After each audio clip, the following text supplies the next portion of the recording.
Good morning and welcome to the August 20th, 2019 Board of Supervisors. As customary, if we could rise for a moment of silence, and Supervisor Simon has a dedication for us this morning. Oh, and also BJ has two, so go ahead. Do a moment of silence for Officer Rob Rumfeld. And I'd like to also do a moment of silence for Donna Keys, the wife of Ron Keys, and Dixie Duncan.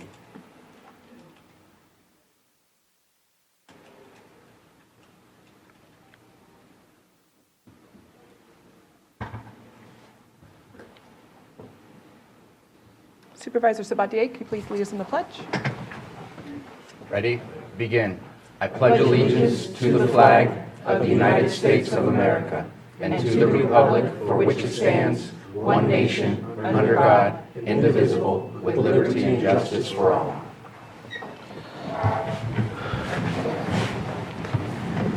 Okay, 4, consideration of extra items not appearing on the posted agenda. Is there any extra items? Okay.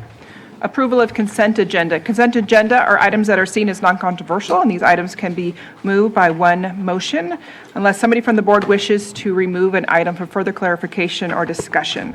So far, I've had an ask for 5.4 to be removed and to be taken up right after the consent. Is there anything else from the board that wishes to pull?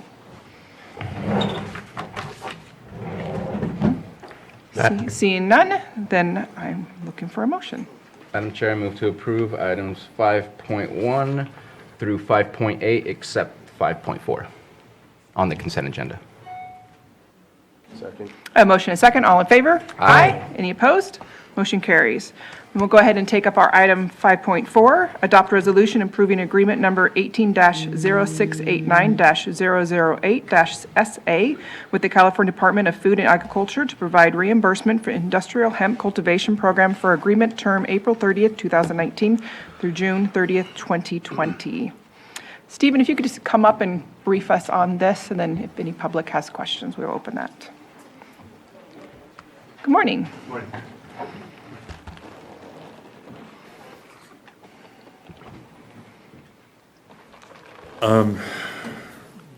This agreement covers county activities like hemp registration. And therefore we collect fees. We mail it to the state, maintain records, enforcement of the temporary laws and regulations involving hemp, investigate complaints. It covers public outreach. It covers training of personnel for harvest, for pre-harvest reports, sampling, reviewing results, and it covers the purchases of supplies and equipment, and also mileage. It does not cover testing and sampling within 30 days, the drive time, the mileage, the sampling, the preparation of the sample, and the milling cost. Okay. So make sure I have this right. So this item before us has nothing to do with regulations. It's just accepting the grant Correct. funding. So it does. Okay. Is there any questions from the board? Supervisor Brown? So, just to be clear, it's it's $2,000, that's it? Yeah. Yeah. And then we've already spent 10,000. Okay, so it's not 10,000 or 20,000 or 2,000? 2,000. We usually don't talk in numbers that small, so I'm having a little Yes. trouble spitting that out. So it's $2,000? Yeah. And here's the thing, there's always strings attached to grants. Yeah. I'd be more inclined to tell them to keep their $2,000, we'll do our own thing. We want to. I mean, are there strings that are on there that they're asking us No. to do that we? Well, yeah, they're asking us to register people, Well- which we have to, I mean, Okay. these are all things I said that we have to do. Okay. By but state do that law. anyway, but all this other stuff, the education and all the other nonsense and everything else are they expecting us to do that? No. Or we're just gonna, okay. No, All right, because I know a lot of these grants, there's. we don't have to do anything That like you that. have to be able to report, No. you end up spending $20,000 worth of staff No. time to report what you made on 2,000, so I just want to avoid that. So, okay. Okay, is there any further question before I open in public? Supervisor Sabatier? Is that the maximum for any county to receive? Every county got $2,000. Now, we're one of a few, Right. here's a pot. We're one of like 15 counties in the whole state. that are actually doing the hemp program. The rest of them are on a moratorium. So I would suspect that we're going to get more and more money in the future, but I can't say how much. Because right now they have about 116,000 sitting there for And- all counties, but not everyone's collecting. Correct. Gotcha. Okay. Thank you. Anything further from the board? Is there any public comment on this item? You have 3 minutes. If you could state your name, if we could keep it to what this item is about, is accepting a $2,000 grant funding for hemp. Yes, my name is Mike Powers. I'm a resident over on Staley Drive in Kelseyville. And in regards to, I understand what the $2,000 is to offset some cost. Apparently, we've spent in excess of $10,000 already, and we're going to get $2,000 back, which to me seems like a drop in the bucket for what we're putting out so far. And we still don't have any regulations on this, that they're not even following the regulations that the state has set up, which is very minimal, and that they have to put a 6-foot fence around this marijuana, and they haven't even begun to put up a 6-foot fence. This is hemp. Pardon me? This is hemp, and there's no fence that needs to go around hemp. Yes, there is. It's what this, I was reading here, that it says that one of the requirements is that there has to be a 6-foot fence around the hemp. What is that you're looking at, Mike? And actually, that's not on the agenda, so I don't even know if we Yeah. can even talk about it, but. That it was well, it had to do with the county of Lake here, a memorandum that said that there would be a minimum setback of 10 miles, be completely fenced, minimum fencing of 6 foot high. Yeah, that was a recommendation that wasn't accepted. Okay. But I noticed that all the other hemp gardens around, that, like I say, there's in excess of probably 100,000 plants that are in Kelseyville, on Kelsey Creek, on Staley, on Gold Dust Drive. I don't know how many are planted over on Gaddy Lane over there, but I would just, it just seems odd to me that they can plant that many plants across from residential areas that are going to be impacted by this, where they're, the traffic has increased tenfold. People are speeding up and down the streets. People are wandering around looking at the gardens, or I call them gardens, but the farms over there that they have. And we still don't know what kind of an impact it's going to be on the neighborhood for the odor and that type of thing over there. And I didn't even sure if we even determine when they submit their request, the AP numbers, how it affects the residential areas that are impacted by this. And it just seems to me that we should have some regulations in place before we start allowing them to just grow helter-skelter. That, I was told that by a county person that this is nothing but the Wild West when it comes to the hemp, and they can do whatever they want. And that doesn't seem to be a very responsible remark being made by people that are involved in this type of thing. And like I say, I just wish that, with all these other counties that are kind of stepping back and saying, hey, let's see what the state's going to do before we jump into this, without anything that sets any guidelines, I think is not being responsible to other people who have to live in that area and that type of thing. And those are the comments I want to make. I know that I can't change anything, and like I say, the $2,000 is that. So anyway, I appreciate you letting me speak for a few minutes, and I thank you for your time. Thank you, Mike. Stephen, do Yes. we have an idea of when the hemp regulations might be coming back for review for the The board? federal regulations should be coming out any time. When that happens, the state's going to come up with theirs, because the state can't differ too much from the feds. And then there's going to be hearings, and I'm going to guess in March or April of next year, there'll probably be state and federal regulations. That may be optimistic. Okay. So then after that it'll come, or are we going to bring our ordinance back before that? Well, I've written up a draft of a male industrial hemp ordinance already. I did that last night, just a brief. I'll give it to county council if they want, and they can go from there.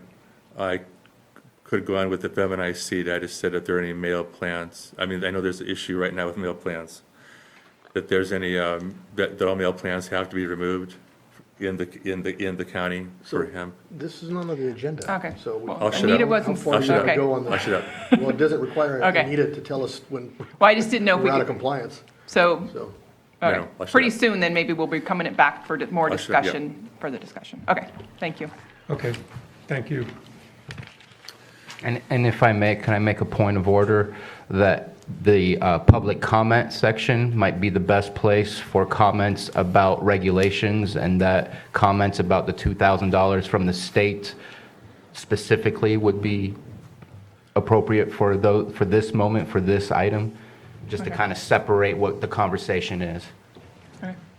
I think that might be good. So if you have a comment that has nothing to do with accepting the Yeah. $2,000, we'll have you fill out a form, and we'll take you up in public comment, and I have forms, and I Or we could believe, agendize the item and be able to have a dialogue. And we could do that too. I can speak to the item. yes. Michael Green, I'm in rare agreement with Mr. Brown. You should walk away from this Wait a minute. contract.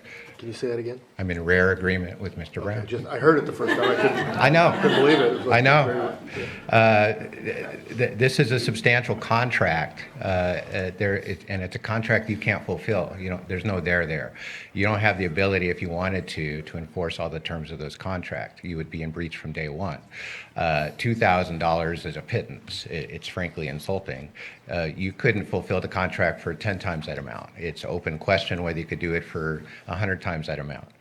When Air Quality was in here trying to flog together a permitting program for cannabis, he was collecting tens of thousands of dollars from growers just to cover the anticipated program costs.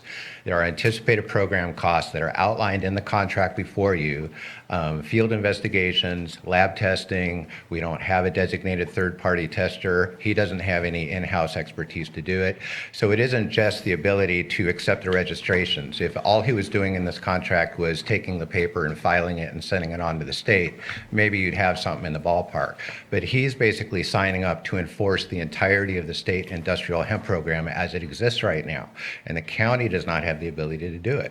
His department doesn't. If you schlepped it over to code enforcement, they wouldn't have the ability to do it.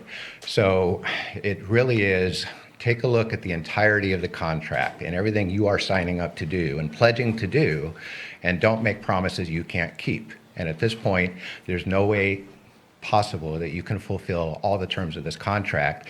And in that light, you should not take the $2,000, and you should not commit the county to fulfilling something that it can't do. Thank you. Thank you.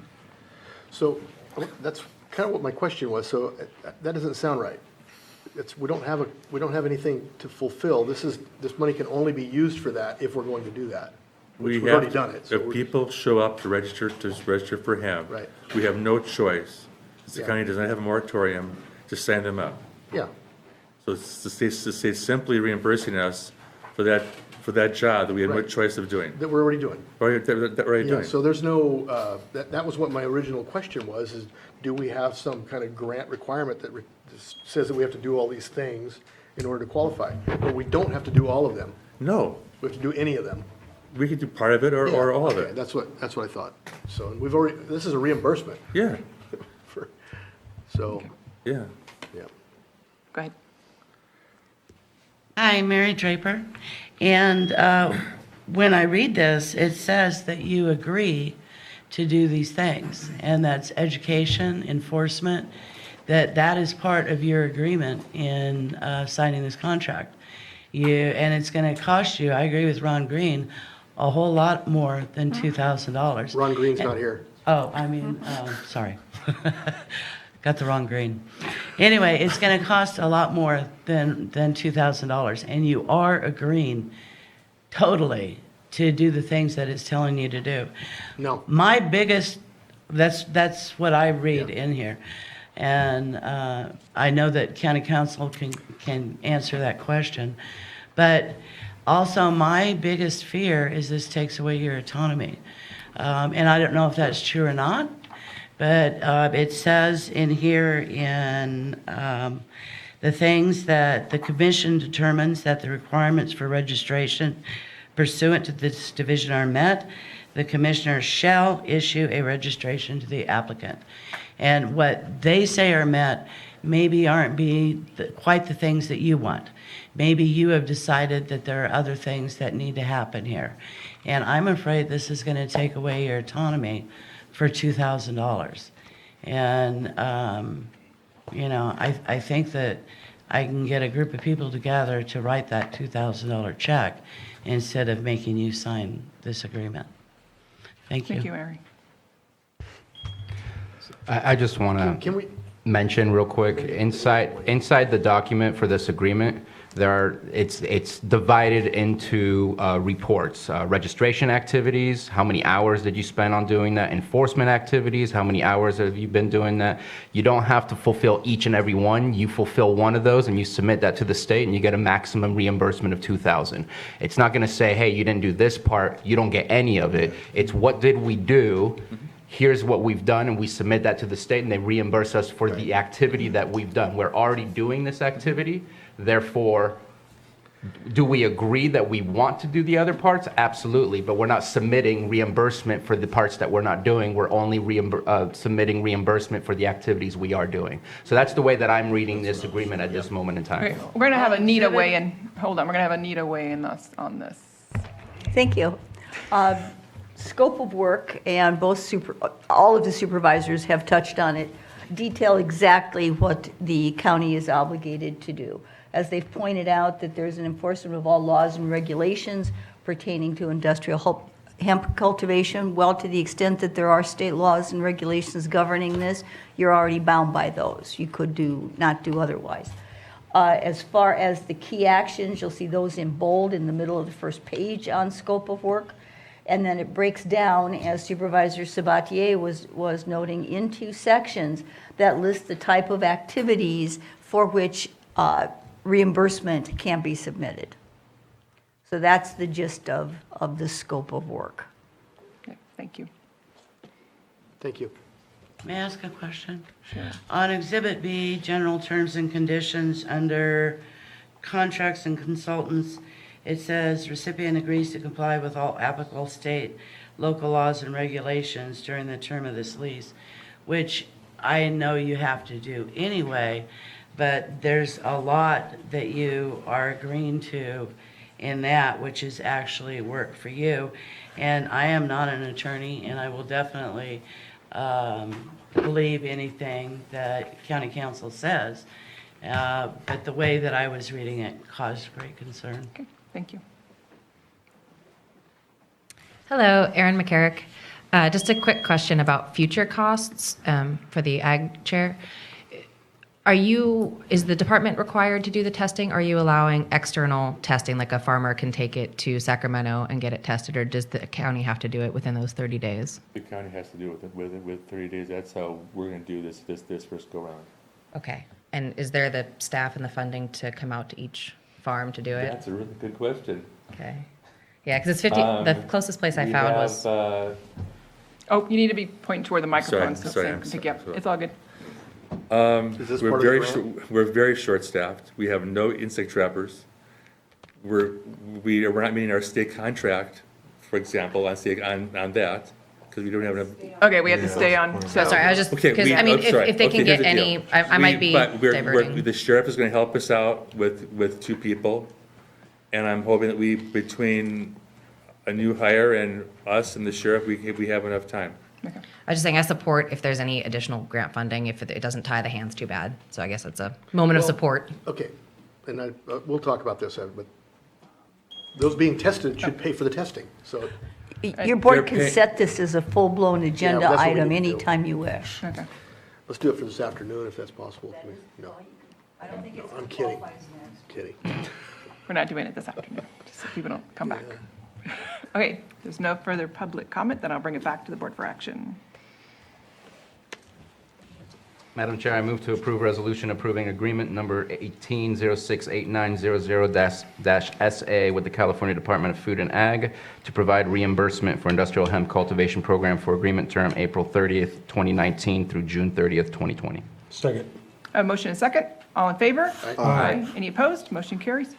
Oh, it's an offer the resolution. Oh, Offer the resolution. I offered the resolution. Resolution's been offered. Supervisor Simon? Yes. Sabatier? Yes. Crandall? Yes. Brown? Yes. Aye, yes. Okay. Our 6.1, thank you, Stephen. Our 6.1 item, 9:05 a.m., public input.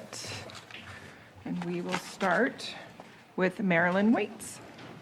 with presentation of Osprey interpretive sign. Good morning.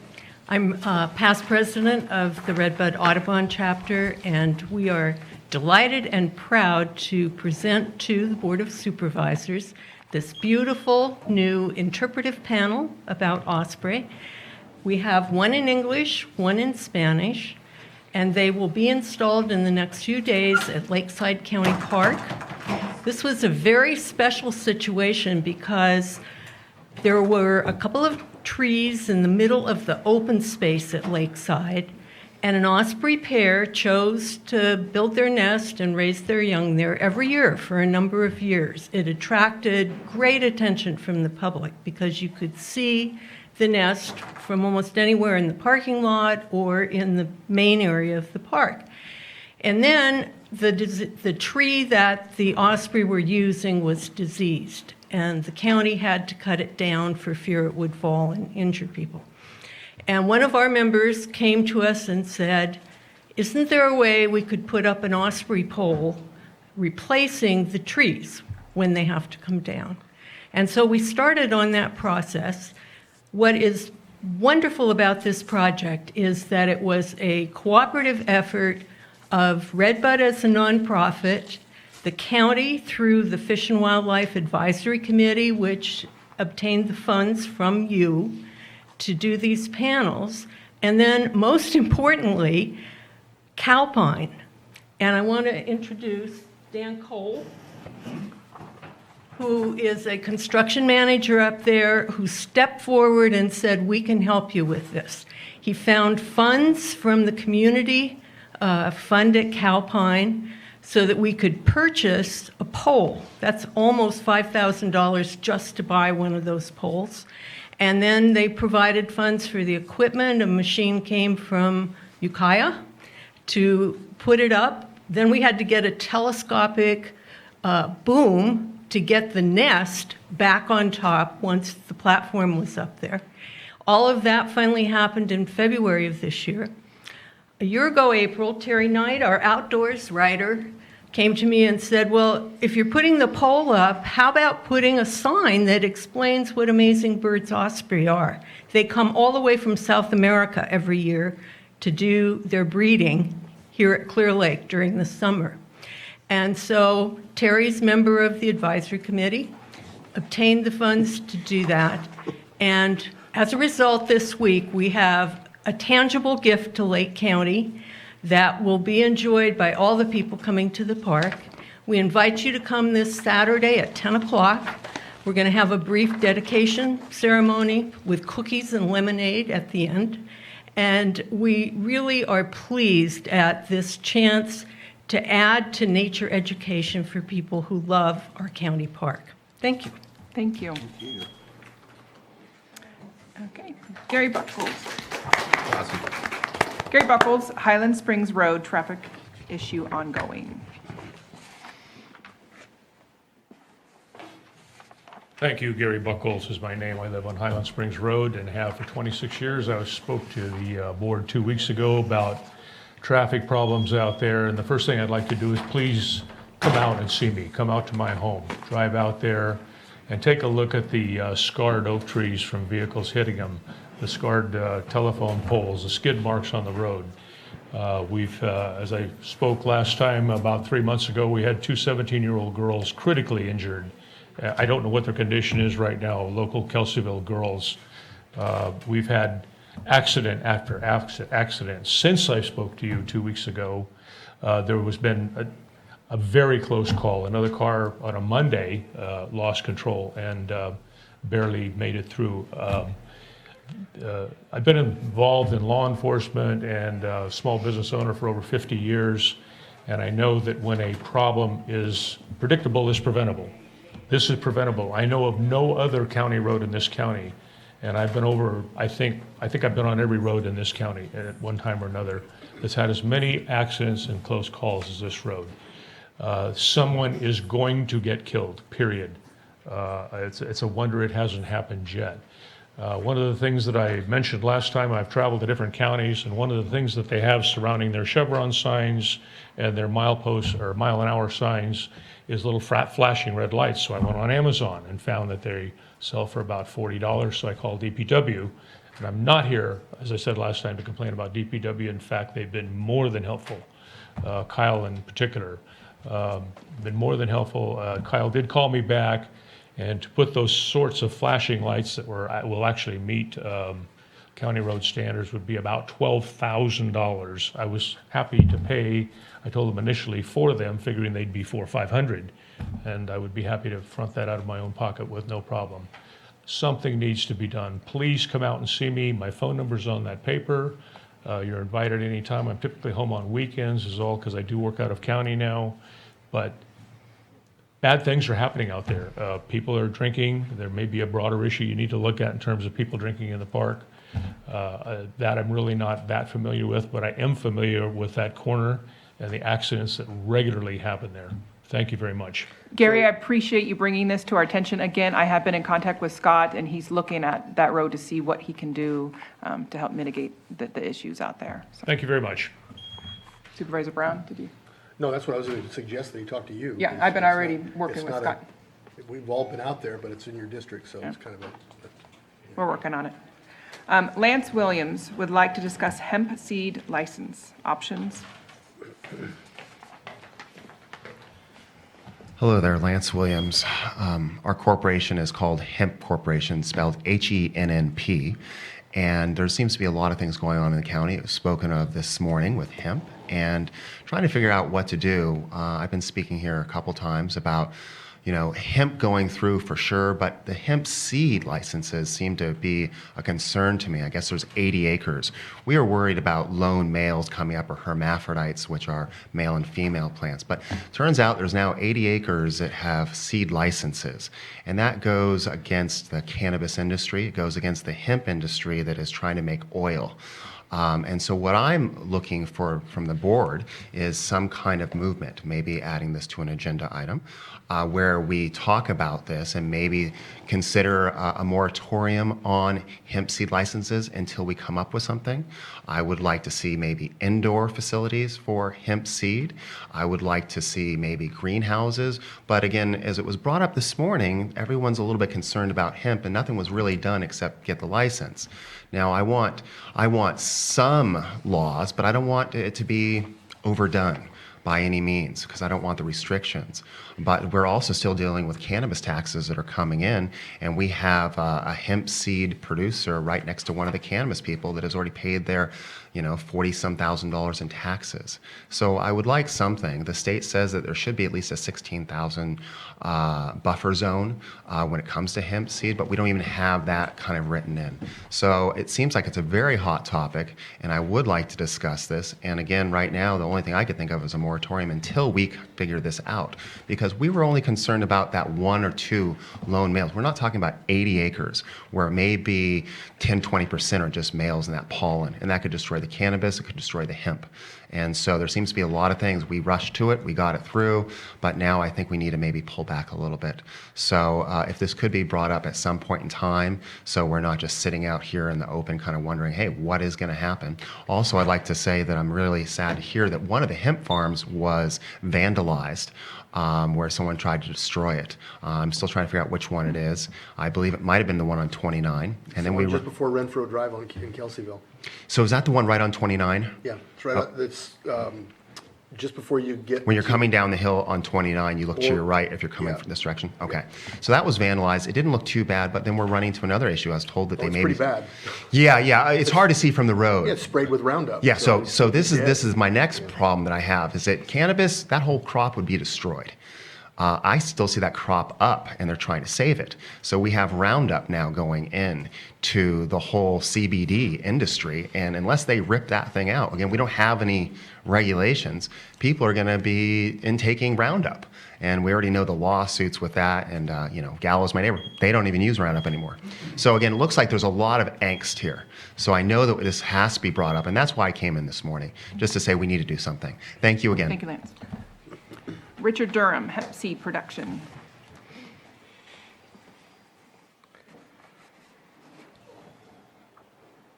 Yeah, Richard Durham, cannabis producer.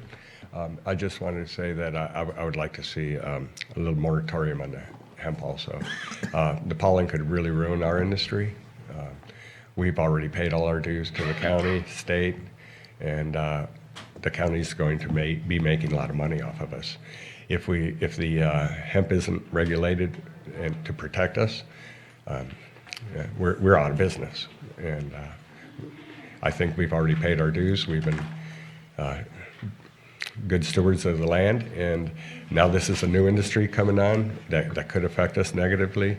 I understand in the Central Valley, people are producing, individual farms are producing up to 2,000 acres of hemp. I don't know how these small farms are going to, in the end, do. And if they do go out of business and they put the cannabis industry in Lake County out of business, we're going to lose it all. So just, I hope we approach this with a little caution. Thank you. Okay, thank you, Richard. Aaron McCarrick, guidelines for hemp seed production.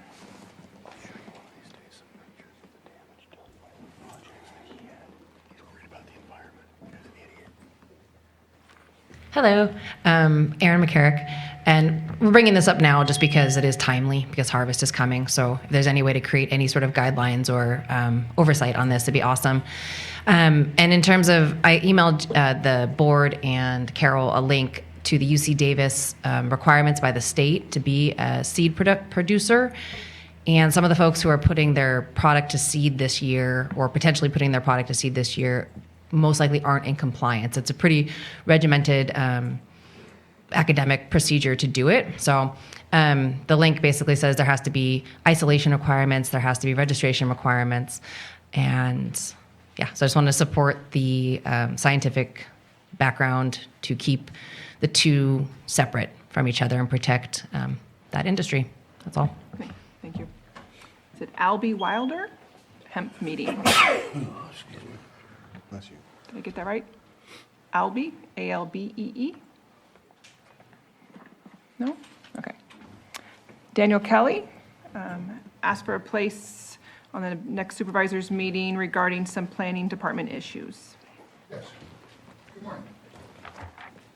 Ms. Scott, gentlemen, county council. My name is Dan Kelly, and my wife and I own an RV park in Nice that we've owned for since 2010 January. And the things that are going on there are Supervisor Crandall is well apprised of these things.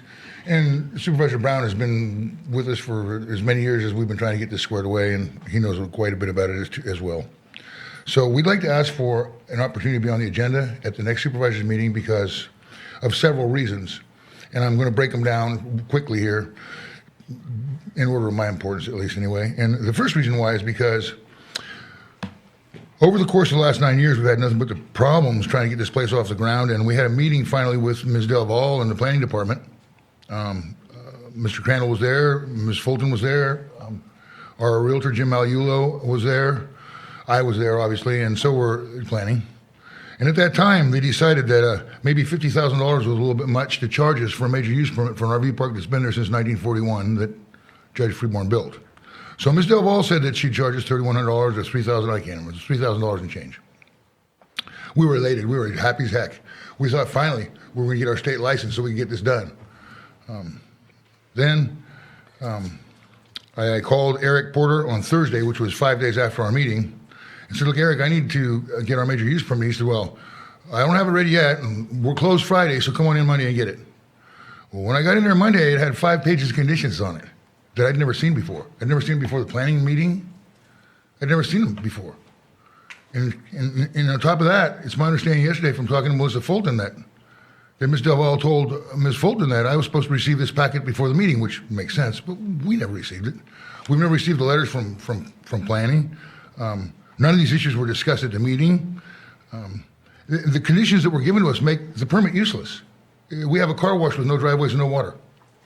I can only have people there 30 days. That's an issue. But it's really an issue. I can only make 55 decibels. Okay, so I'd like to read this to you, but I don't have time.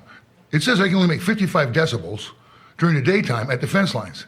I guess I'm supposed to get knee pads and cut the lawn with scissors. I really don't get it. I mean, there's so many just ridiculous conditions in this thing that we were never given to even, we never had the opportunity to even discuss these with the planning commission. And so, as far as I'm concerned, and then to tell me I need $1,000 more to protest it in a letter that I got 8 days too late. I mean, I think the standard practice and operation of the planning department with respect to our issue and what's been going on is just crazy. And I'll tell you, that's why I'm going to bring in my second issue, that why we should discuss this. The second issue why I think we should discuss this is because, and I'll need help from county council with this absolutely, and expect maybe you guys are going to want to bounce this around. But I know that Melissa's talked to you about some of these issues. If you This could county's a just wrap it up. Sorry. No, So I would really like to be on. I would really like to be on the agenda, and I think you guys. We could have kept the felon from going to jail this weekend if we went by state rules, which we're supposed to go by, which we're mandated to go by. And instead, a gentleman left our park when it's $1,045. He's a known felon. He just drove away, and he's living somewhere else now. And Brian can't police it because his standard practice doesn't allow it. Okay. I mean, we need to discuss some of these issues. I got a lot more, but I guess my 3 minutes is up. So I will have Supervisor Crandall then follow up on? I've been speaking with Okay. him, and he's at the point where he wants to be on the agenda to discuss this further. He's got a lot more. He likes to say, I've been in a meeting yesterday with Michaelin and Melissa Fulton to discuss some other things, and we came up with trying to research some actual what other RV parks do in different counties. But still, Dan still has a lot of other issues he wants to address. I mean, there's just crazy issues behind this. There's 25 CRDR properties between us and the harbor, and none of them are in compliance, and we are, and we're getting screwed. The county's got a drug rehab that they pay for monthly in a CRDR property 4 doors down from us. You want to bring your 12-year-old daughter to stay there? Come on, give me a break. I mean, it's crazy what's going on here. It's crazy stuff. Okay. It needs to get squared away. Thank you. I know Brian's in the game too. I mean, Brian could have came out and arrested a felon this weekend, and instead, because of our standard practice, he wasn't allowed to. And he's in the game. I mean, he cares about the county. He's the best sheriff we've had in 100 years. So, hopefully, you guys can Okay. calendar us. Thank you. If there's no further public comment, we're going to move on to our 6.2 item, our 9:10 a.m. item, presentation of proclamation designating the month of August 2019 as Breastfeeding Awareness Month in Lake County. So if you could come up. It took a while for it to show up on my computer. Oh, perfect. Is that good for you? Good morning, welcome, come up and join me. Variety of conversation. It is never a dull moment here, huh? Come on up. Come on up. It's nice to have a male here with us. Proclamation designating the month of August 2019 as Breastfeeding Awareness Month. Whereas breastfeeding is recognized as an optimal way to feed infants, and infants who are breastfed for 6 months and beyond have significant lifelong health advantages over those who are not. And whereas moms and caregivers who are successful at meeting their breastfeeding goals are more likely to be surrounded by a supportive team of family, friends, coworkers, and employers, healthcare providers, child care providers, and other members of the community. And whereas communities which create such positive and supportive environments reap the benefits of healthier infants and parents and a more productive workforce, improved household finances, and empowered families.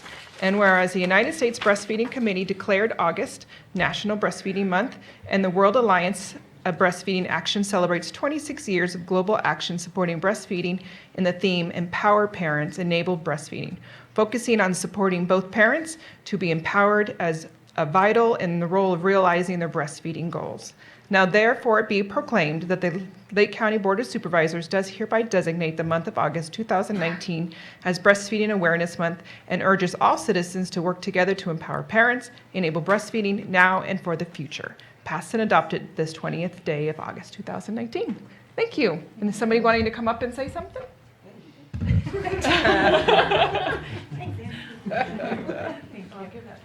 Okay, thank you. Good morning, Supervisors. Make sure you go into the microphone. You can take it out if you want to. We appreciate you taking time this morning to recognize August as Breastfeeding Awareness Month. I would like to recognize our E-Center WIC staff for their commitment to promote, protect, and support breastfeeding. All of our staff have received breastfeeding training. 5 of our staff have become certified breastfeeding counselors, educators. And they support breastfeeding, provide education, individual support and breastfeeding help, and manage a breast pump loan program. I'd also like to recognize our community members, our partners, the Breastfeeding Coalition. They have a Breastfeeding Welcome Here window clean campaign that you've probably seen in a number of businesses throughout the county. And the Breastfeeding Coalition also has the Baby Comfort Zone booth that they do at different community events, and will be at the fairgrounds, along with the Lake County Public Health Department. And all of these breastfeeding advocates, all of these efforts are combined to help increase local breastfeeding rates and secure a healthier future for our Lake County families. Thank you. Thank you. Thank you for all your hard work.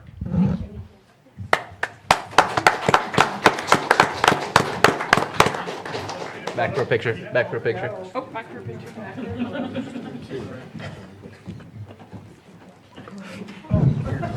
Years ago, yeah, right. Only 9, or actually, it's usually only, what, 6 or 7 months ago. Yeah.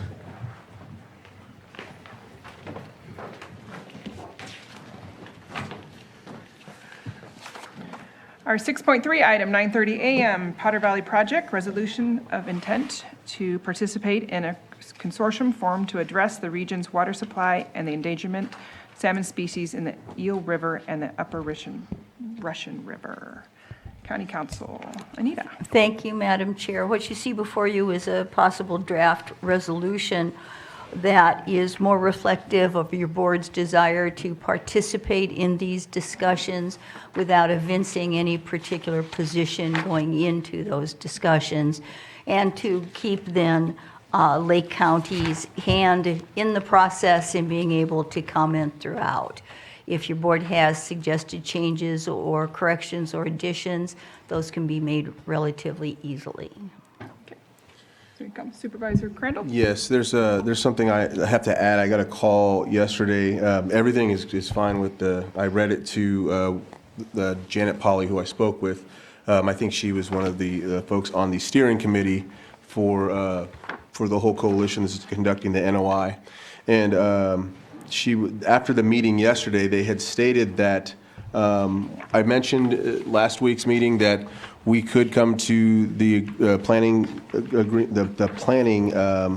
portion, the planning pre-application portion, with an in-kind contribution. Well, apparently that's not gonna, they're not gonna accept that any longer. They wouldn't allow that for a county per se, for actual government. So, for a tribe, they'll do it, or for another organization, they might do it, but not for a county. So just delete those references. Right, so the in-kind contribution wouldn't be something we could do. The only thing they do ask that if we do agree with this resolution, we also have to come to the table with the $100,000 for the study. So, I know that I got a call also from Frank yesterday, and I'm sure he can help elaborate on that as well. But yes, that was the statement, so. That's an easy amendment. Your board can still move forward with the resolution with that amendment, depending upon public comment. Okay. However, we don't have those funds budgeted, and it's something we could bring to the board for consideration. Is your mic on? Oh, it is on, yeah. Is it working, Sam? Now it is. Okay. So we don't have those funds budgeted, but we could bring that forward for your consideration on September 10th when you consider a final recommended budget. Okay. I guess Supervisor Sabatier? Yeah, I have just a quick comment on what seems to be a typo, and then also about repositioning something. On the first whereas, after the parentheses 1, it says the Cape Horn Dam, which impounds 2 River into the Van Arsdale Reservoir. We could just fix the 2 to probably the river. I don't know if that's what it's supposed to be.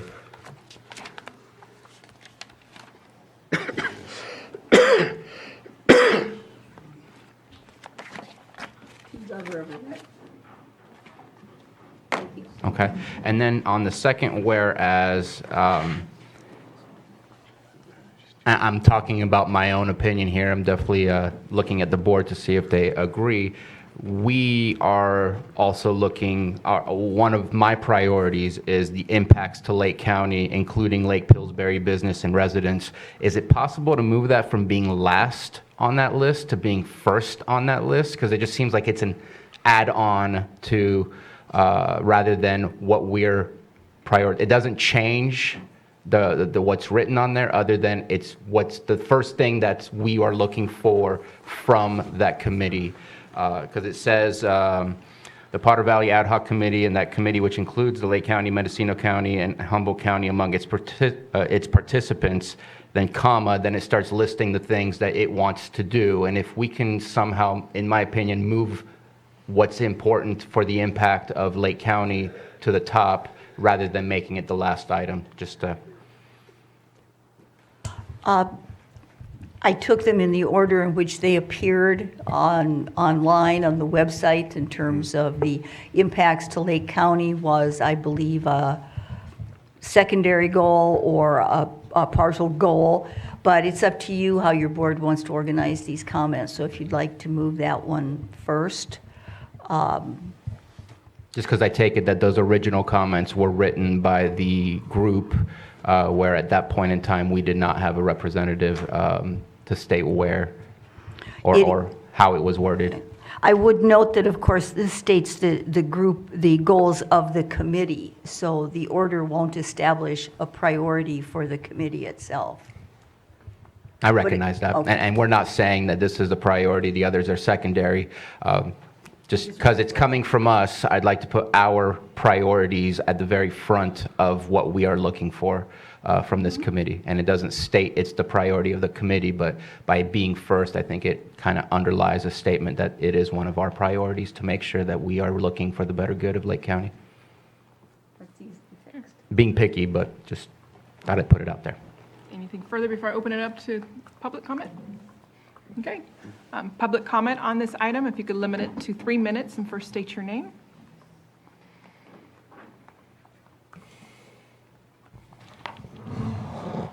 Good morning, Chair and members of the Board of Supervisors. David Keller, Friends of the Eel River. Thank you very much for the revisions to your resolution. On the point that Member Sabatier raised, the language used in that second whereas is missing one piece. Otherwise, it's as stated in the ad hoc goals. And the piece that's missing is the co-equal goal. There are two co-equal goals, and then there's one other goal. And this is the same that's in the planning agreement. So if you want to be part of the planning agreement, I'd advise that you state the goals exactly as the planning agreement states, which has the co-equal goal of improved fish passage and habitat on the Eel River sufficient to support recovery of naturally reproducing, self-sustaining, and harvestable native adronomous fish populations, including migratory access upstream and downstream at current project dam locations. That entire paragraph, that clause as a co-equal goal in the ad hoc committee and in Congressman Huffman's proposed goals and principles is the first one that is listed, and likewise in the planning agreement that you wish to join, it is the first one that is listed. And it seems unfortunate that you've left that one out entirely from your proposed resolution. It should go in with a co-equal goal of minimizing or avoid adverse impacts to water supply reliability, fisheries, water quality, and recreation in the Russian and Eel Rivers. Those are the two co-equal goals. The other goals include the goal that you just stated about minimize and mitigate adverse impacts to Lake County, including Lake Pillsbury businesses and residents. So that is not at the same level as the co-equal goals, it's an other goal. And if you want to join the rest of the groups, I would recommend strongly that your language comport with what they are using as well. The other piece on the whereas further down the page, the County of Lake wishes to participate. And the last phrase, the region's water supply and the endangered salmon species, it's actually listed again in the goals for the planning agreement as threatened native, not threatened, but native anadromous fish. It doesn't say endangered salmon species.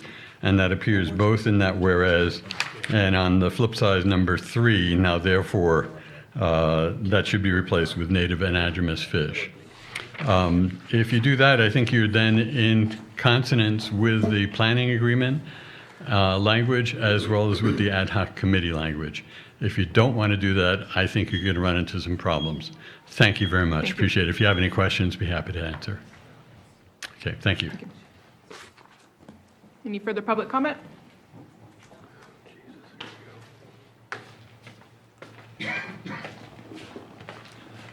Lance Williams. I like the wording coming up that Lake County residents are very important. I feel like, again, I'm being told by someone outside of this county, you know, do as we do or you won't be included again. So every time the Friends of the Eel come up and speak, I just feel very offended as a Lake County resident that we're not being treated equally and that we have to lessen ourselves to be looked upon as, you know, people that can play in the same game. So again, it seems to be always offensive, and there always seems to be this little thing, little jibe there, you know, hey, you know, if you want, yeah, no, I don't really want to hear it much longer. So thank you, Supervisor Sabatier, because again, I really would appreciate that, and I would believe that the people that are Lake County residents in Lake Pillsbury probably feel the same way, that they have been kind of kicked to the curb, and I think that what was put out there was just try to make them feel that they are not. Thank you so much. Thank you, Lance. Supervisor Brown? What was the language? I mean, I'm reading this thing and it kind of flows good here. The only thing I would change, if anything, would be instead of including Lake County or Lake Pillsbury businesses, I would put especially. But, you know, I don't think putting it in another order would make it flow better or make it more of a priority. I think, you know, all this stuff goes in there. You know, mitigate adverse impacts to Lake County, including Lake County or Lake Pillsbury businesses, but I'm not sure where you would put it or what the language would be. Anita? I think Anita I wanted. think there would be a change of some of the language to say the goals are as well as these co-equal goals, something along those lines. And I agree with what Lance said. You know, I've seen this happen so many times where somebody from out of county is going to come up and tell us backwoods folks how to do it. And it's not just offensive, but it's obnoxious, and I don't appreciate it, so that's just me. So. Anita? Just for clarification, I believe what's being said is that the co-equal goals are to improve fish passage and habitat on the Eel River, sufficient to support recovery of naturally reproducing, self-sustaining, and harvestable native androgynous fish populations, including migratory access upstream and downstream at current project dam locations, and minimize or avoid adverse impacts to water supply reliability, fisheries, water quality, and recreation in the Russian River and Eel River basins. And that's taken from the proposed goals and principles for a two-basin solution from Congressman Huffman. And then listed as other goals are respecting tribal rights and minimizing adverse impacts to Lake County. So I think the point that was being made by the member of the public was that that's not a co-equal goal. Right. The two co-equal goals are the ones just read. Lake County's interest is part of the other goals. Supervisor Crandall? Yes, in the two-basin solution, on the Potter Valley Project webpage, I'm reading from that, and it just lists it lists what this gentleman was saying, the co-equal goals. I'm not sure if it matters that it has to be in order, in my opinion. I mean, for us as Lake County, the only goal that necessarily applies, it has our name in it, if that makes any sense, is minimize and mitigate adverse impacts to Lake County, including Lake Pillsbury businesses and residents. And so I think the intent was just to, I think, accentuate that that's like our goal. I mean, all the other goals are fine, and we want to be at the table to help with that and be a part of it and compromise as much as possible. But at the same time, that is our main goal. And I think that's what Bruno was saying, and I think that's what I understand, because these are listed, that's all. Yeah. Your board may want to inquire further. It appears that the representative from the Eel River was stating that particular language that is identical to what appears in the two-basin solution and that which appears in the participation agreement should be employed in the resolution. Obviously, it's up to your board what language you put in your resolutions, but I believe that was the gist of it. The gentleman is nodding his agreement. So what he is suggesting, in order for the county to occupy a seat at the table, is that you agree to that language in just that way. Now, again, I'm only clarifying that. It's certainly and completely up to the five of you how you do this. Do you think it would jeopardize our seat if we didn't have that language in there? I believe that was the statement that was at least implied in the comments from the gentleman from the Eel River group. But again, it's up to your board. This is your document, your statement. Supervisor Brown. Sorry. It was implied by a member of a committee that it has a seat at the table, not by the committee. So unless he speaks for everybody, I think we should take it as that he's speaking for himself. There's been no minute records that I'm aware of that the committee said, go up there and straighten Lake County out. You have our permission to do that. So until I hear that, which that might not go too well either, but I think it's going to be up to our representative here to determine what that language should be, and I'm good with that. So whatever you choose is what I'm going to support. Supervisor Sabatier. And I just wanted to agree with the gentleman that there is a missing co-equal goal based on what I'm reading as well. And so adding that to make sure that we are aligned with what the committee is trying to do, at least the order. I'll go with what Supervisor Brown just said. I'll leave that to Supervisor Crandall, since he has the best knowledge of how that committee is formed and what the atmosphere is there and what their needs are versus what I know. Thank you, gentlemen. I'm fine with adding that co-equal goal because it is in the Potter Valley ad hoc two-basin solution. And so, but I don't think there's, I think for us, our main goal is to minimize and mitigate adverse impacts to Lake County, including Lake Pillsbury businesses and residents. So, I mean, I know that that's listed first, and so for me, I just don't see why we wouldn't put that first. I agree. If I was in a different county, I would probably be different. You know, if I was part of a different entity, I would want that to be different as well. And so that's just my take on it. So. Nita. Thank you. Just a point of clarification. So then you want the co-equal goals stated as it appears here to minimize or avoid adverse impacts to water supply, and then to also include the improved fish passage and habitat that I read earlier. Yes. And then the next goal in line should be to minimize and mitigate adverse impacts to Lake County. Is that how you want it to Oh, read? no, I wanted, it's already listed as the first whereas. It states, which includes Lake County, Mendocino County, and it says, with co-equal goals to minimize or avoid adverse water supply. But where is ours in that? I'm sorry. There it is. Yeah, it's last. It says including Lake Pillsbury businesses. Yeah, so that just moves. Moves it so up that after that's- the co-equal goals are stated. Okay, right, that's easy. And Supervisor Sabatier. sorry, as I look over the other goals, are the other goals still ensure that implementation of fish passage improvements in the Eel River Basin happens, jointly pursue public funding based on environmental and water? Are those still goals? Because I'm looking at what Huffman has online versus what we have in ours, and just want to make sure again that we don't have to redo this again because we didn't copy and paste exactly. Because we want to support at least the goals that are from the committee. Oh, hold on one. Why don't you come up and state your name, and then you have 3 minutes, because public comment's still open, if you want to help clarify something. Or maybe we could say, and all other goals from the committee, that way we don't have to list them all. Carol Cinquini, Lake Pillsbury Alliance.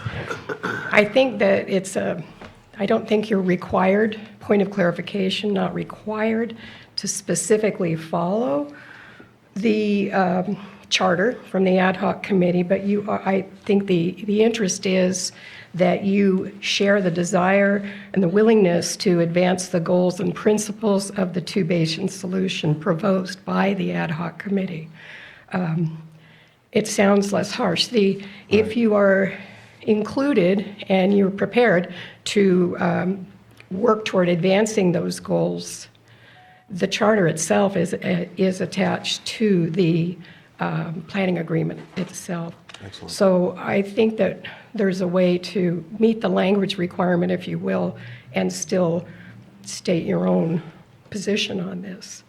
And I don't know how to enter this, but a copy of Humboldt's most recent resolution, and I noticed in that resolution that it was finessed in order to advance their purpose, but also meet the needs to come into the planning agreement. And they were the last ones to enter into the planning agreement until Round Valley now will be coming. So it might be worth having a copy of it just to take a look at that versus what we want to accomplish in Lake County too, if that's helpful. Can I see it? Absolutely. And so what I'm thinking is that, oh, go ahead.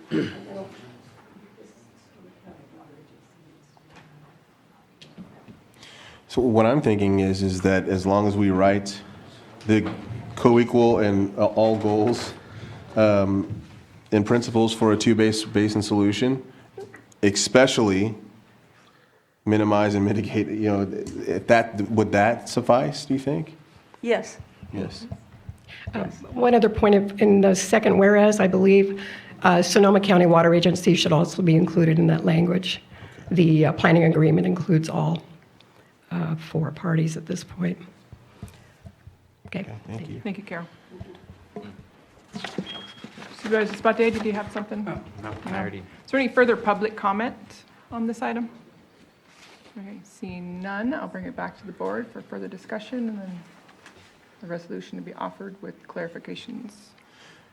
Madam Chair, I think that what Supervisor Crandall was suggesting was that, speaking about all the stakeholders together through the creation of a Potter Valley Ad Hoc Committee, and that committee, which includes Lake County, Mendocino County, Sonoma, Humboldt, among its participants has developed a two-basin solution with co-equal goals,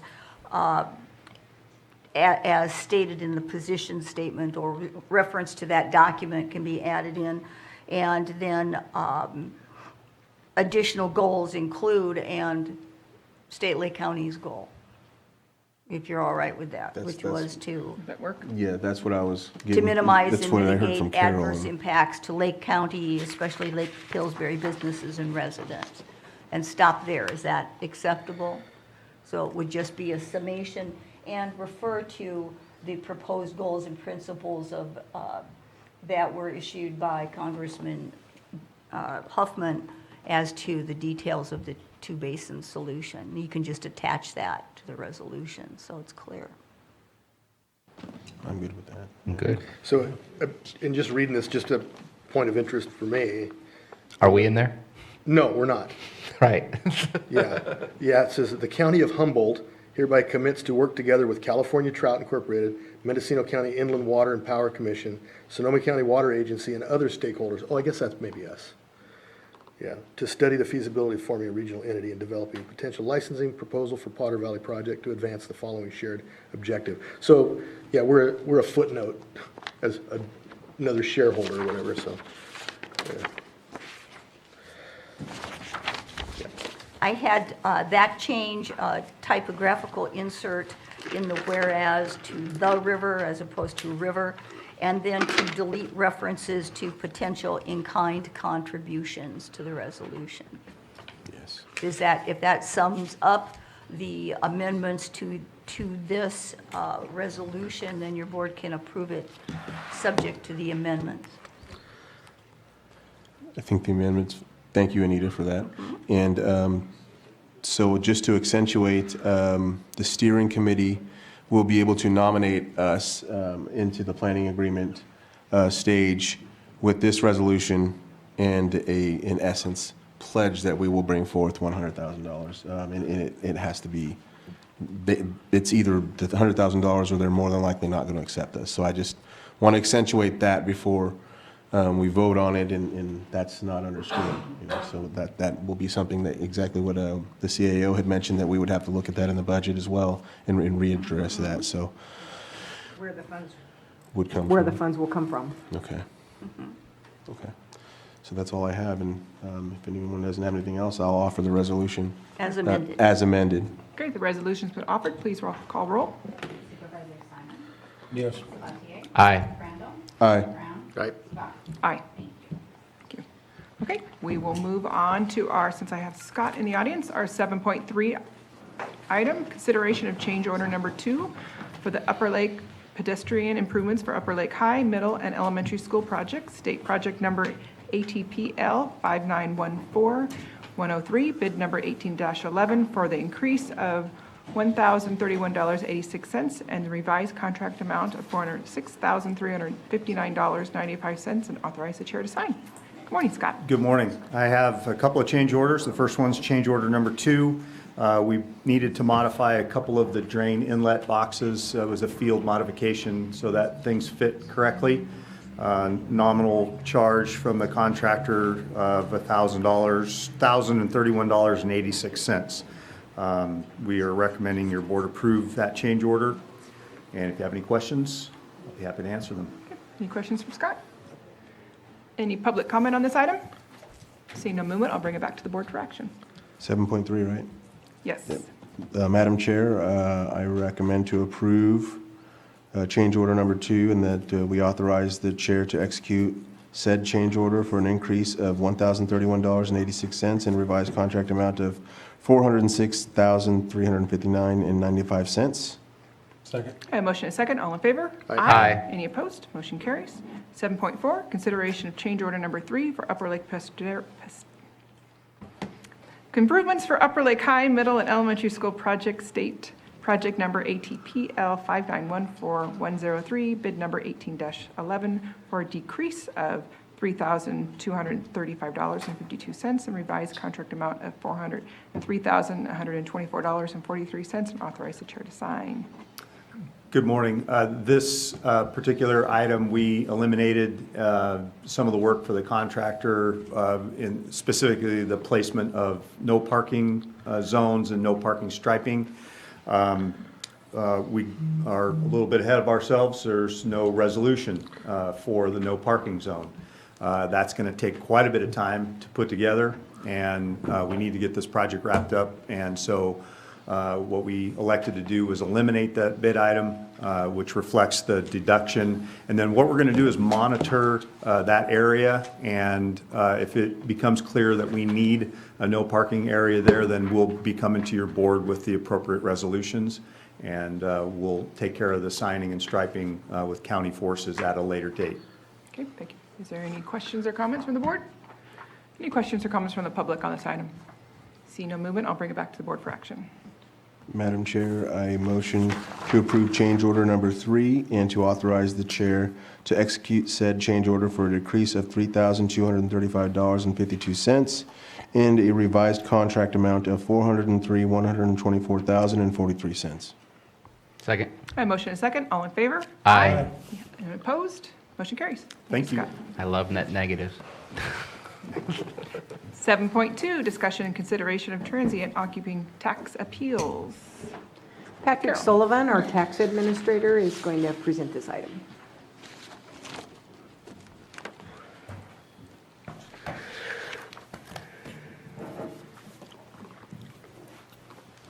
Good morning, members of the board. Patrick Sullivan, Tax Administrator. This item is on the agenda for your consideration. It's regarding the wave of transient occupancy tax appeals that will begin appearing before the board the following week. Part of our efforts in order to locate all of the unregistered lodging operators in the county have involved sending out 126 letters Many of those operators have begun responding and begun submitting returns and paying. There's all types of situations involved, so there's no one-size-fits-all approach.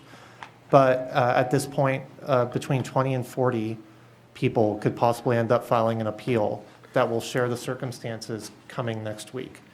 These operators are generally residents who have been unaware of the requirement, or at least say they were unaware of the requirement to submit the tax.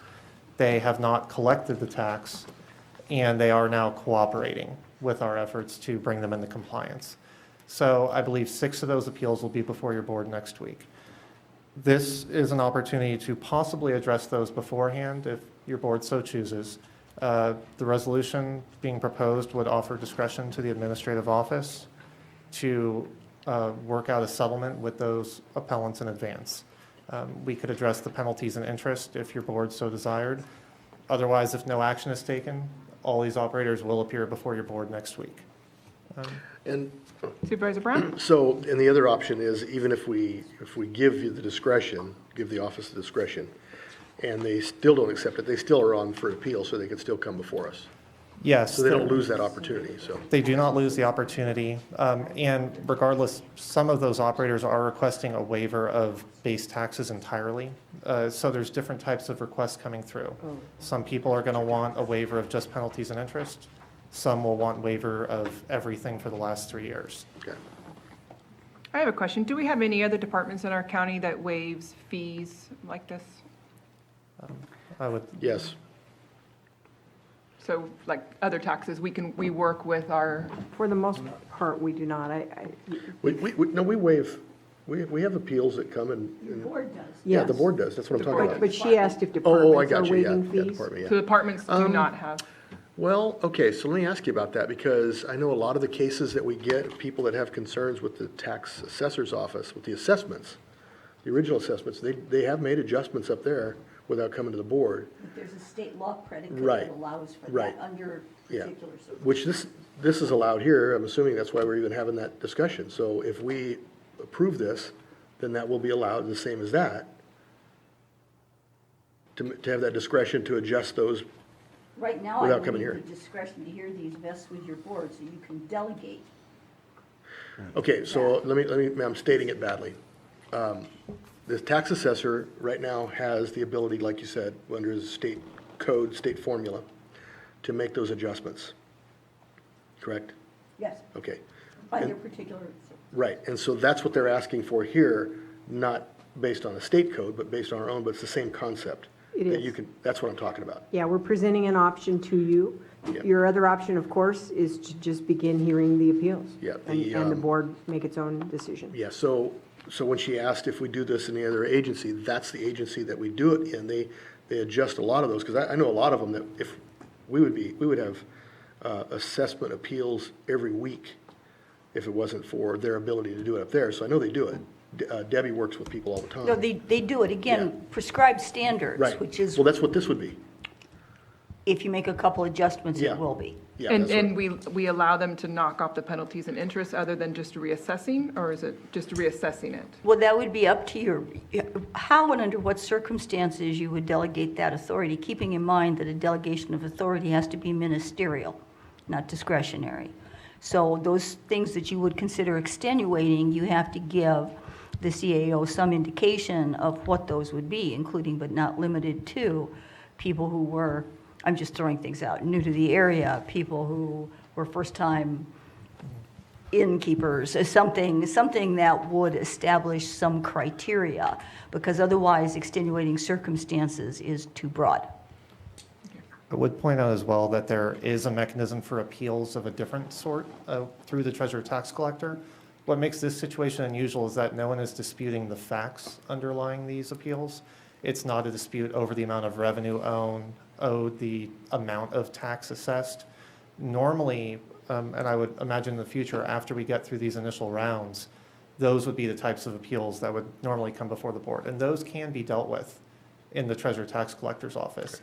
If it's an adjustment, like an accounting adjustment, due to the differing amount of revenue. What makes this different is that it's actually asking for a waiver, which only your board has the power to adjust, is my understanding. I don't know who was first. Okay, Supervisor Sabatier.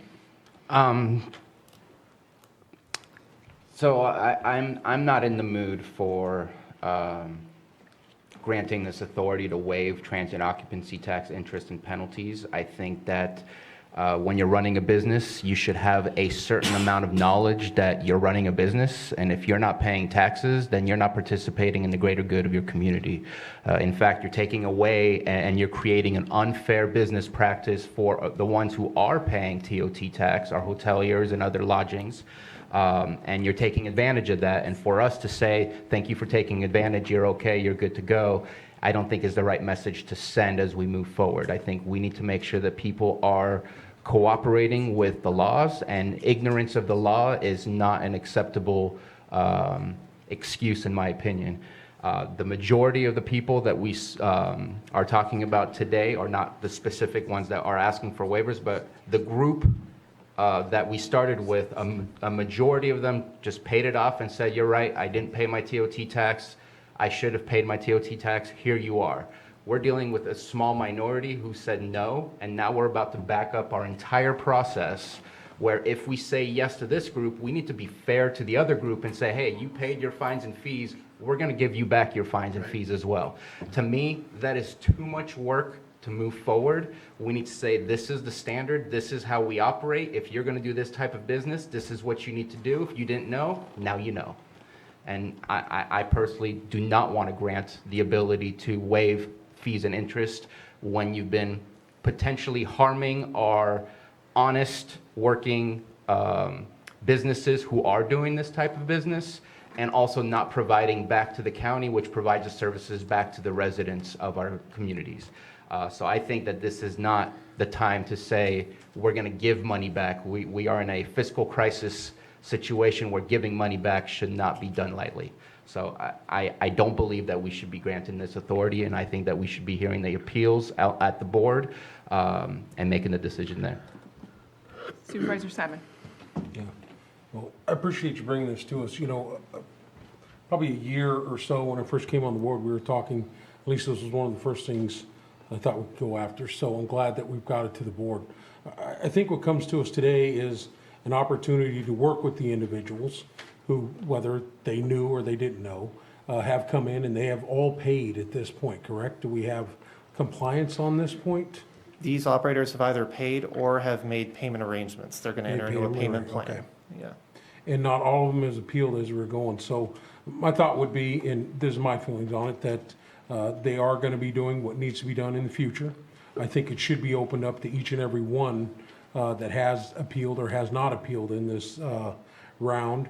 But setting the tone that, you know, you need to know what you need to do on the TOT. You need to be paying your taxes and doing what everybody else is doing. But this is something that really, I think in District 1, I know there are a few folks that have contacted me, and they had rebuilt homes, temporary homes, while they were rebuilding their homes.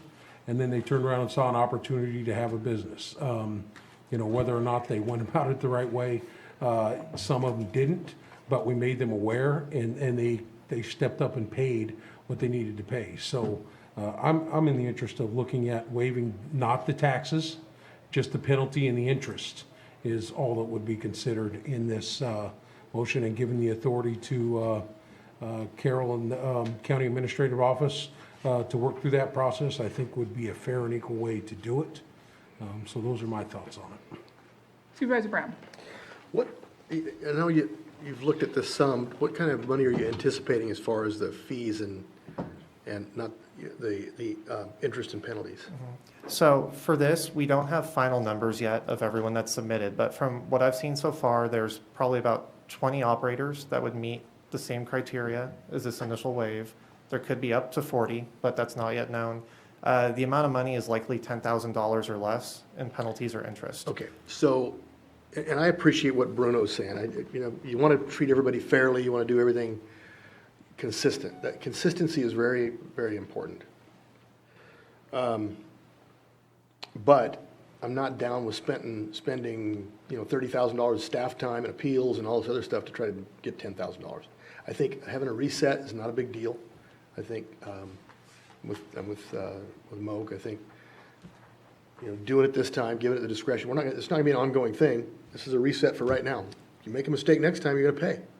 So I don't see a problem with that. I just don't see the money being large enough to consider wasting a lot of staff time on all these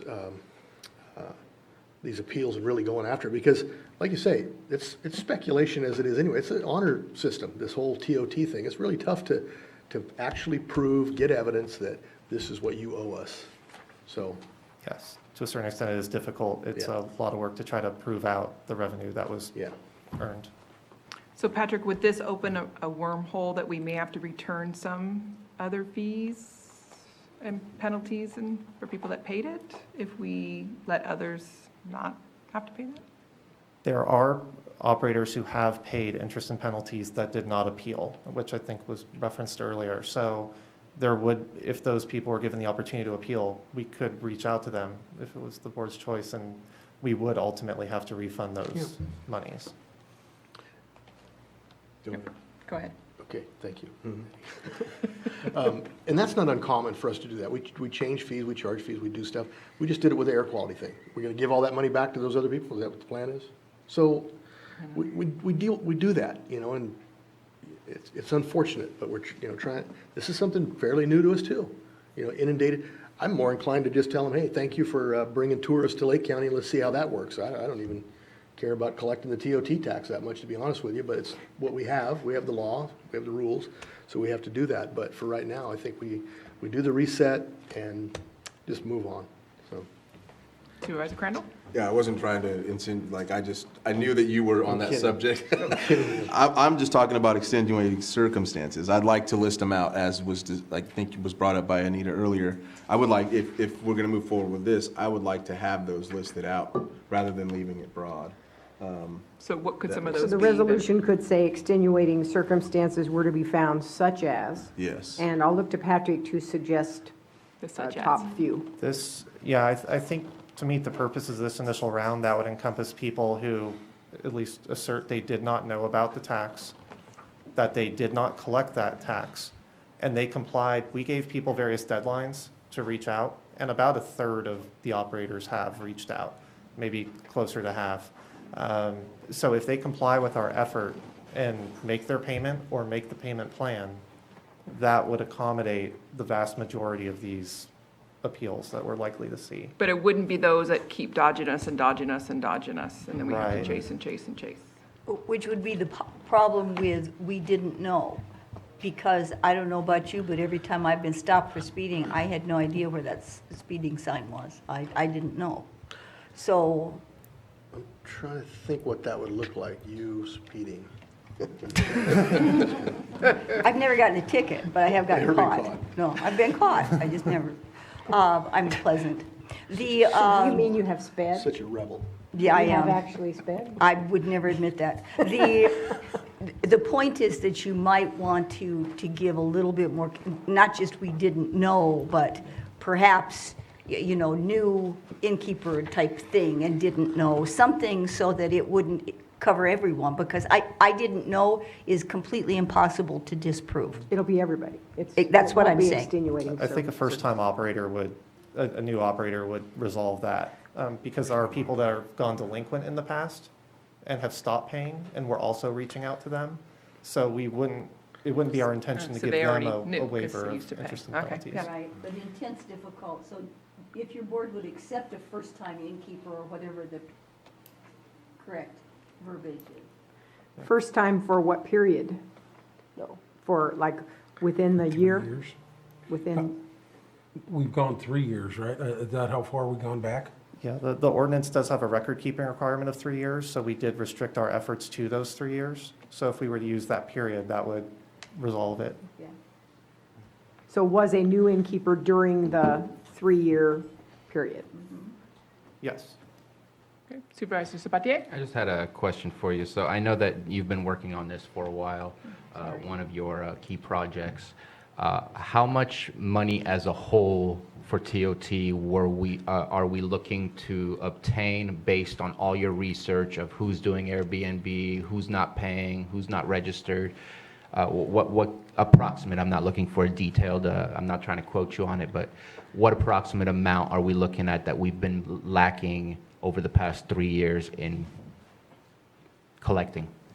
So we haven't completed all the searching yet. There's still another round of properties that hasn't been contacted, so it's difficult to say. I think conservatively, what we've seen, we could expect to see 90 to 100,000 Per year. Per year. Per year.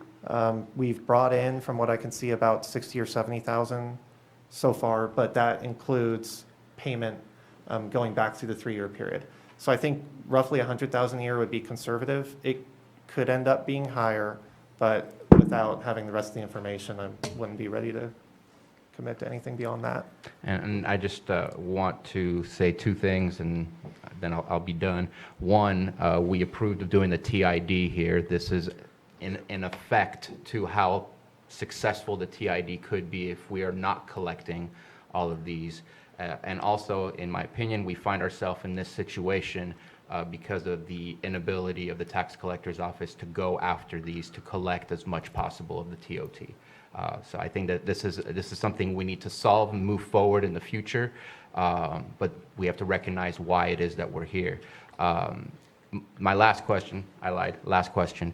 Is there any kind of consequence for any hotel or Airbnb if they do not pay TOT? What is our ability to enforce the law? Because can we, like, what's our capabilities for somebody who doesn't want to, like you said, some people may not want to pay. They're asking, we don't want to pay our taxes. Well, you can't, in my opinion, you can't run this business if you're not planning to pay your taxes. What is our capabilities in policy thus far, or do we have to look at a policy in the near future to make sure that we have capabilities to go after these businesses who do not want to collaborate with the county's needs? Our ordinance does offer several administrative mechanisms that are pretty common to counties throughout California. We can file a certificate of lien. So essentially, if someone goes delinquent, after we follow a certain process, we can place a lien on their property.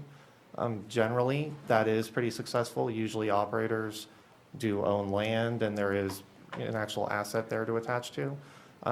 Alternatively, there are other mechanisms available once we do that. There's the ability to levy a bank account. There's actually a host of other options, but generally those which are available to us here are the most effective, and they can be done without having to use the resources of county council or go through the district attorney. They're fairly cost effective. Supervisor Simon? Just want to follow up one more thing. You know, I love the word that Rob used, reset, and that's really what it is. And we didn't want to make this process punitive. Airbnb is the largest hotel in the world. People are joining this thing because it's an opportunity for them. What we want to do is keep people into compliance, like the folks that are doing the right thing. And I think this sends a good message of, hey, understandable if there's a situation, you're a new first-time innkeeper or Airbnb renter, that there are rules and regulations. You got to collect the TOT. You've got to make sure you're paying your taxes. I think this is a good way to set it out that we're trying to do the right thing. And it also sends a message to the rest of the folks that we are catching up with the times and starting to come after everybody to make sure that they're paying their proper TOT. Supervisor Crandall? How many are part of the TID that are in this situation? So everyone that is a registered operator is part of the TID now. Okay. So we're actually also having all these people submit the TID assessment that would be owed. Okay. But that's just from January 1st of this year. So that isn't typically a major concern for anyone because compared to what they owe in the back tax, it's much smaller. Right. Well, I didn't know if there was going to be a situation where there were some that weren't in the TID, or I know that there were some that didn't want to negotiate to be part of it or something of that nature, but. They didn't, but they have. They have to. They have to be. Okay, I see. So then I was going to say, if anything's waived, try to, well, not try, but make sure that they sign up for TID as a result of it, but since they already have to, that just nullifies what I was going to say, so. So, Madam Chair, based on the discussion I'm hearing, I would suggest we consider a minor revision to number 1 under the section of the resolution that starts with "now therefore be it resolved." So the second sentence there says authority would be granted to consider waivers of interest and penalties. And so then strike the rest of that and have, so the rest, and it said it would say interest and penalties for first-time operators or new innkeepers during the 3-year review period. Patrick, what do you think of that language? I think that would be fine. I'm just making sure that because number 2 still covers whether they remain in compliance with their payment terms, we'd have the ability to unwaive that. Is that possible? I don't know. No. So It's done, okay. Even if they don't stay in compliance and making their payments? We can't add that back to it like we've done with other things? No? It's hard to waive something and then go back and, we can look at it, but there would be a couple of issues. Okay. It's not impossible, it's just not that simple. But you can keep it in the resolution. Okay. Yeah. So do you have any suggested change to the language I just read? No, I think that would be viable. So that last sentence of number 1, authority would be granted to consider waivers of, it should be of interest and penalties for first-time operators or new innkeepers during the 3-year review period. Yes. Yes?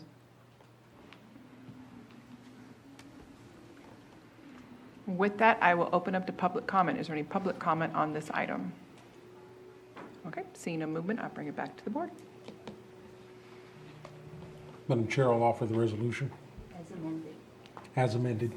The resolution's been offered. Please call roll. Supervisor Simon? Yes. Sabatier? Nay. Crandall? Yes. Brown? Yes. Scott? Aye. You'll get used to that, Bruno, because it's, it'll happen, 4-1. It's, it's nothing personal. Don't take it personal. Thank you. Thank you. Okay, I think we only have our calendars. My life for 18 years. All right, Supervisor Sabatier, calendars and weekly reports. Give me 1 second to log back in.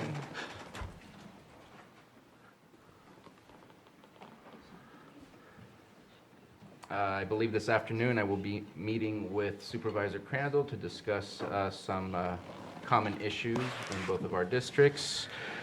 Tomorrow morning, there is an EDC meeting. I'm going to go over there and just listen in on where the conversation goes. I have a marketing committee over at the City of Clear Lake at 2 p.m. on Thursday, starting the day at Judge's Breakfast, and I'm going to be meeting with a lady from Hope Rising to discuss their scope of work and their vision and where they're going. City Council meeting later on that evening. Friday, I've been invited by, we all know Herman Hernandez, our PG&E rep, to go to Santa Rosa where Los 100 Latino Leaders, the 100 Latino Leaders Luncheon will occur, just to kind of see how they're doing that over in Santa Rosa and see if there's a need to create that type of group over here in Lake County as our Latino What's the name of the community group keeps again? growing. Los 100 Latino Leaders, the 100 Latino Leaders in Santa Rosa. So it's like 200 hands. That's what I'm just saying. Always looking for more, right? Let me see. I believe that I was supposed to go out on Saturday to the Clear Lake Youth Soccer League, but I believe that's been postponed. I'll have to check in on that, but I was supposed to be a commentator alongside Supervisor Simon.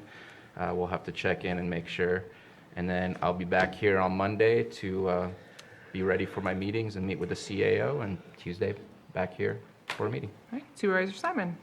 Board meeting today. Afterwards, I have a couple of phone calls with constituents about issues in their neighborhood down on the Lower Lake and the Twin Lakes area. Wednesday, we'll be down in South County. Thursday, there's a Space Committee meeting here at 9 a.m., I think, here in the office, and then back down for the rest of the day in my district. Friday, have office hours in the morning.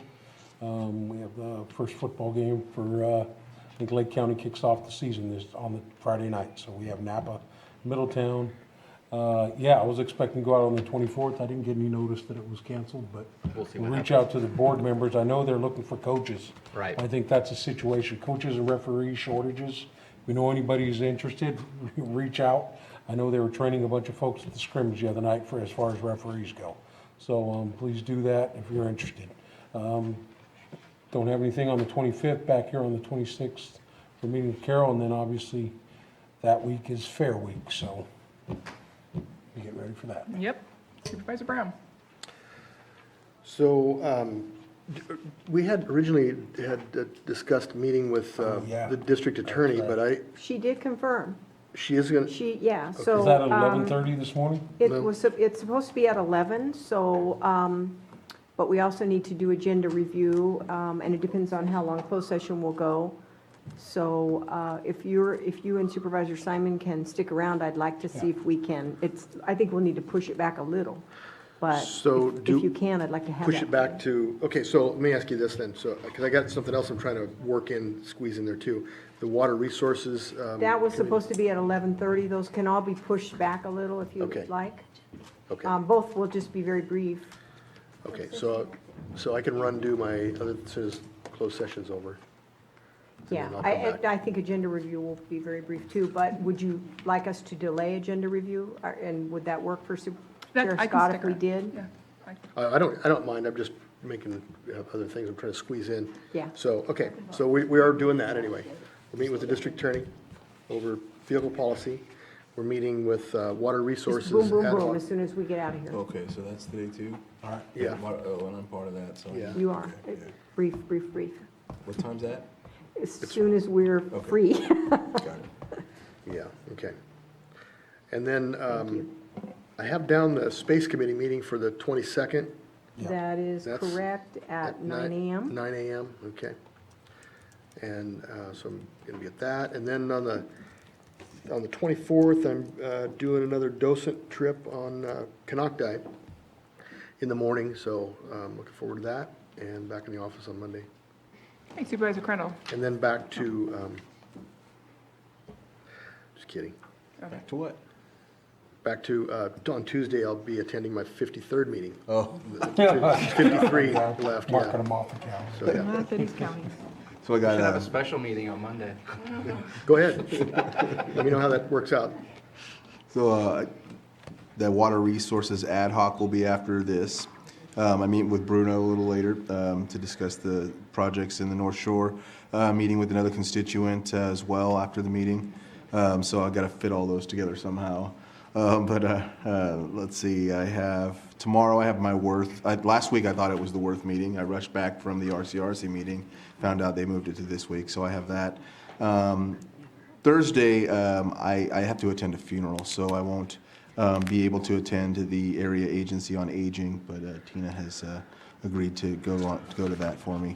But when I get finished, I still have to attend. There's a CLOGBA meeting, and they're having a presentation on some power safety shutoffs and emergency discussion, so I want to be at that as well. So I'll be able to mix that in and be also at the mega fire presentation at 7 at the Paradigm College. And then Friday is the Eel Russian River Commission meeting, and then Saturday is the MAC training. I'm going to go briefly in the morning to welcome all the folks, but then allow them to hammer away at board or council training, municipal advisory council training is what it is. Monday, and then Monday back here with the meeting with Carol, and then Tuesday, board of supervisors. Okay. My schedule, you forgot something after I'm done, I'll go back to you. No, I'll be with EJ at the training also. I forgot about that on the 24th. I was going to send you a reminder. Yeah, I was just, This is actually really good that we go over this, so we can be reminded of where we're supposed to be. Well, every morning you can find me Monday through Friday at Lakeport Elementary School from 7:30 to 8:15, doing the crossing guard job, which I'm just absolutely loving, seeing all those little cute faces in the morning. It's a great way to start the morning. And then today after the meeting, agenda review, and then I'll be attending the City of Lakeport's meeting tonight at 6 o'clock. Tomorrow, I will be returning phone calls and emails with constituents, and then I'll be at the Hope Center launch meeting at 3. I'm going to the chamber dinner at 5:30. And Thursday, I'm meeting with constituents in the office in the morning, and then attending the Area on Aging meeting in Ukiah at 1:30. Seroptimus is having an evening meeting down in Hidden Valley at 5 p.m. on that Thursday, so I'll be attending that. On Friday, I will be at a Hope Rising governing board meeting in the morning, and then having meetings with constituents that afternoon. On Saturday is the Taste of Lake County here in the downtown Lakeport area. That starts at 5:30. They're also selling tickets if you don't want to drink, just for food, for cheaper. So if you want to come down and support Lakeport, that'd be great. And then the 25th, I'll be attending a CTA social. And then the 26th on Monday, and Hope Center Operations meeting. And then that evening is a Scotts Valley Community meeting. And then back here on Tuesday. And is there anything further? Supervisor Sabatier? I thought that Supervisor Brown would bring it up, but I took going to, but I took part in Saturday's Thousand Hands, and I just wanted to say that that community out there really came out strong. I drove down all of Soda Bay Road as I was looking for another area to go ahead and weed eat. And it was absolutely inspiring to see how many people were out there, how much vegetation had been chopped down, raked up. It was just a fascinating show of force of that community that really showed that they wanted to be fire safe. So I just wanted to give kudos to Supervisor Brown for that, and absolute kudos to the community members, 2 of them being in the audience right now, for coming out and helping to do that, because literally the visual was really impressive and absolutely inspiring to see a community come together like that. So I thought it was fantastic. Yep. It was really something, yeah. And 2 weeks ago, when I first started planning it, it was daylight at 6 in the morning, so I expected that was still, we got out there at 6, I'm like, oh, damn, it's dark. I was thinking the same thing on my way there. 6:10 though, we were off and running. By 9 o'clock, it was done. 9 o'clock was, I couldn't believe it. And also thank you to the Public Works crew for the cleanup and everything else after that. All those involved, it took a great team to make it happen. And do you think this would be something that has to be done yearly or every other year, or what do you think? I got 53 meetings left, so I can help you with any of those if you need, but I don't know. I mean, it's the first time it's ever been done. It could have been done earlier. I mean, I think you could do chunks of it now. You wouldn't have to do the entire thing. It looked easy. I wouldn't want to take that on again, I'll be honest with you. 6 miles of trying to make sure that that's all going to work out, and the time that it took to get that organized, and you talked about the county road crew. What people don't realize, and I've already getting people whining, well, when's the brush going to be removed and all that? It'll be removed when it gets removed. And the county crew, they have, as we know, they got 600 miles of road to maintain. They were volunteering their time on Saturday too. People don't realize that. They came out, it was unreasonable to expect them to sit there and clean that thing while we were gone. They would have taken there's 2 days, 40 loads of brush out there. So they're getting to it, and I can't thank them enough for the work that they did to come out and indulge my harebrained scheme and come along with it. So I appreciate them a lot. So. Okay, if there's nothing further, then we will do our closed session, which is 8.1, conference with legal counsel, decision whether to initiate legal pursuant to Government Code Section 54956.9D4, one potential case. And with that, we're in closed session.